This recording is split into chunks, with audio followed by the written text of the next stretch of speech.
Значењето на сесловенските просветители браќата Кирил и Методи е дотолку поголема затоа што тие ни ја создале азбуката, ни овозможиле писменоста и јазикот.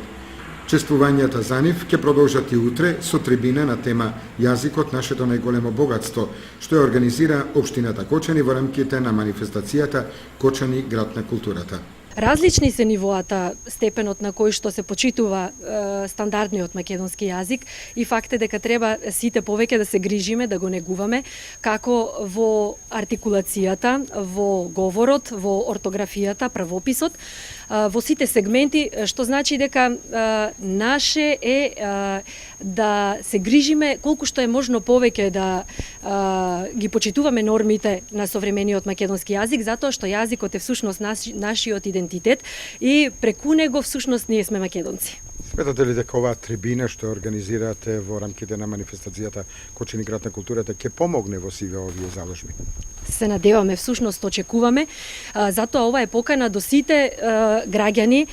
сега различно сегментирано по целни групи, значи и новинари, и професори по македонски јазик, актери, сите што за кои јазикот е всушност алатка за комуникација по оние стандардни норми, да дојдат, да ги, како што веќе реков, да ги освежат своите знаења, да се подсетиме на она што сме го учеле, но и да дознаеме од професорите кои што се во тек со актуелните случувања и актуелните норми и правила кои што се внесуваат постојано во јазикот, да ги прифатиме и да можеме да ги применуваме во секојдневната практика. Трибината за јазикот, нашето најголемо богатство, ќе започне утре во 17 часот, а ќе се одржи во